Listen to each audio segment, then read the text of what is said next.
A seed. The start of a civilization. For 3,000 years, it was life itself. It fed a nation of over 1 million people. More than food, it was culture, currency, and community. Then new ships arrived on the horizon. Even the church adapted. Wheat failed here. Corn proved more resilient than imported wheat. The arepa became the soul of the nation. 1922. A new kind of seed erupted. Oil wealth exploded, overshadowing everything. Economist Uslar Pietri warned, sow the oil. A strong currency made imports cheaper than local corn. Labor fled the fields for high-paying oil jobs. The first great retreat of corn began. City life demanded speed. Bread was convenient. Marketing sold a new dream. Wheat was modern.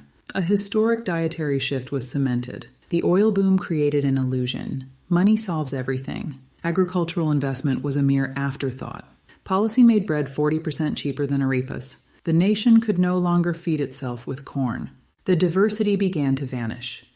Varieties went extinct. Some seeds survived only in memory and tiny stashes. Knowledge of native corn faded with the older generation. Economic crisis hit, but food import policies didn't change. International mandates locked in the dependency. Corn hit rock bottom.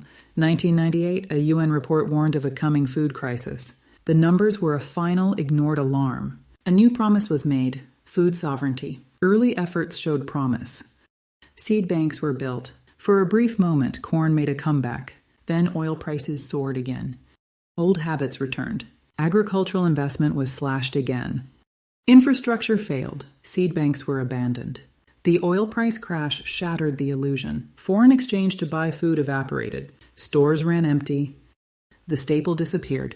A nation that exported oil couldn't afford its own corn. Corn flour cost a fortune on the black market.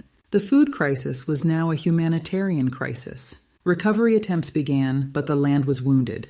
The average farmer was now 58. Youth had left. 90% of seeds were imported. Local seeds were weak. Germination rates for saved seeds were below 30%. Over 80% of irrigation was damaged. Yet flickers of hope emerged from the grassroots. 12,000 farmers were retrained in traditional ways. Chefs revived interest in native corn as haute cuisine. Policy finally began to adjust, favoring local corn. Slowly, painfully, production inched upward. Venezuela's story is a textbook resource curse. Its oil wealth distorted the entire economy. Agriculture's share of the economy vanished. Cultural amnesia. The knowledge of corn was lost. Processing techniques teetered on extinction. The lesson: food sovereignty is multidimensional security. Dependency on imports is dependency on a single resource. In an Andean village, a farmer rediscovered history. The seeds were saved by his father 30 years ago. One seed held memory, identity, and hope. The path forward requires short, medium, and long-term action. Phase 1. Emergency rescue needs international support. Phase 2. Rebuild research and knowledge systems. Phase 3. The ultimate goal: break oil dependency. This is a lesson for all resource-rich nations. Invest in agriculture during prosperity, or pay later. Protect biodiversity and local knowledge during modernization. We need diverse, resilient global food systems. In a Caracas kitchen, a chef plates a forgotten memory. Outside, the nation still grapples with oil's aftermath. But inside, hands shape the future from ancient grain. The roots of a nation lie in the seeds it chooses. As long as there is one seed left, there is hope. And hope is where all rebuilding begins.